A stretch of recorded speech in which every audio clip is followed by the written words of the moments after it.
Hey everyone, and welcome back. Today I wanted to briefly go over the PPI and the CPI data for the month of August and a couple details surrounding these reports. So let's get right into it. So for the month of August, the producer price index year over year increased at a rate of 8.3% compared to the forecast of 8.2% and the previous reading of 7.8%. So we beat forecast yet again, setting another record, and increased at an accelerating pace faster than the month prior. So businesses / producers are seeing no let up for inflation on their end. Now let's take a look on the consumer end.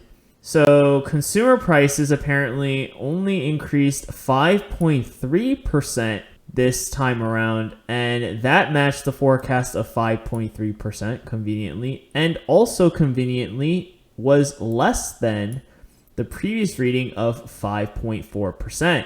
So a lot of people might look at this and think, oh, well, this is legitimately a disinflationary trend and looks like it was transitory. We'll be heading back down now. Well, not so fast. If you actually look at some of the components, especially the one we're going to look at here right now, there's some questions around how these calculations are being made.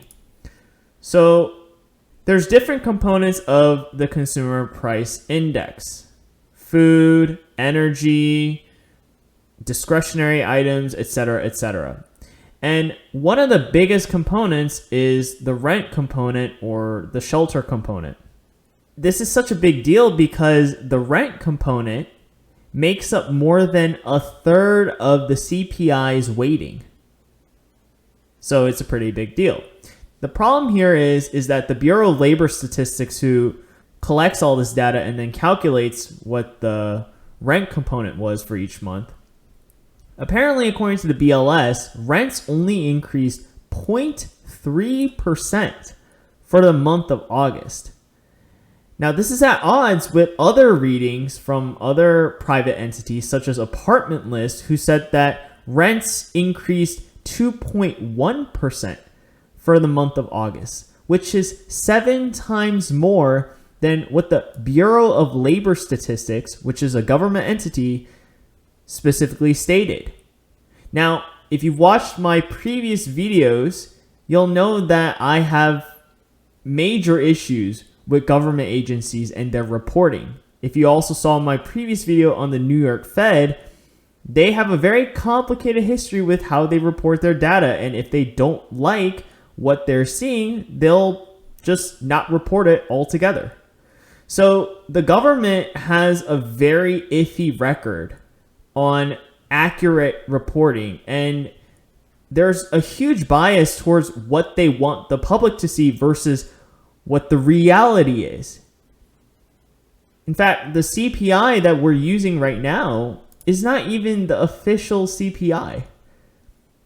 We changed how we calculated the CPI so that it would fit the agenda, but nowhere near what actual inflation is. Now, this is a chart from Double Line Funds, which is run by Jeffrey Gundlach, who's a very well-known investor on Wall Street.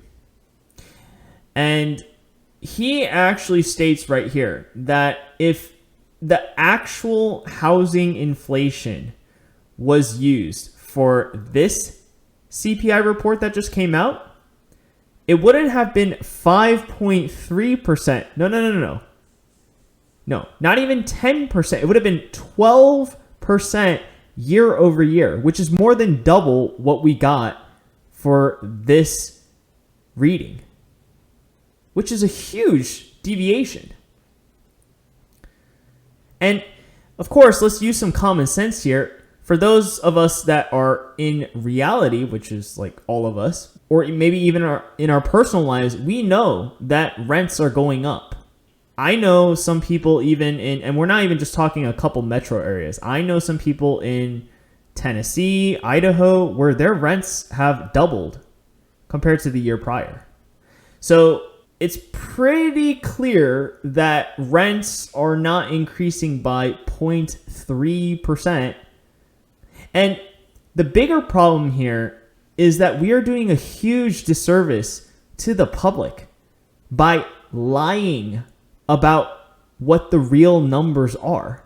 This fake data is benefiting no one.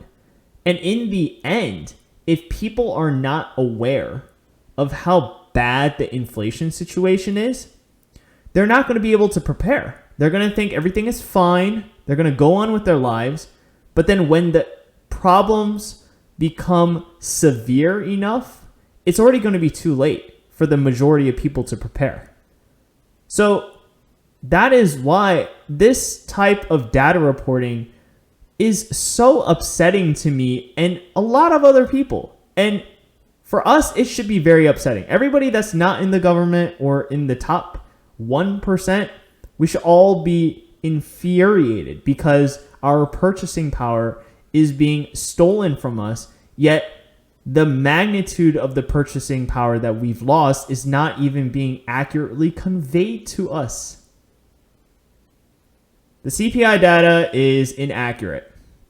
We've known that for a long time, but this is a whole new level of trickery.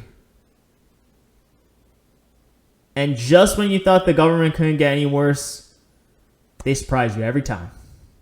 Anyways, that is it for me. If you have any questions or comments, feel free to reach out. Please like, share, and subscribe, and I will see you all in the next one.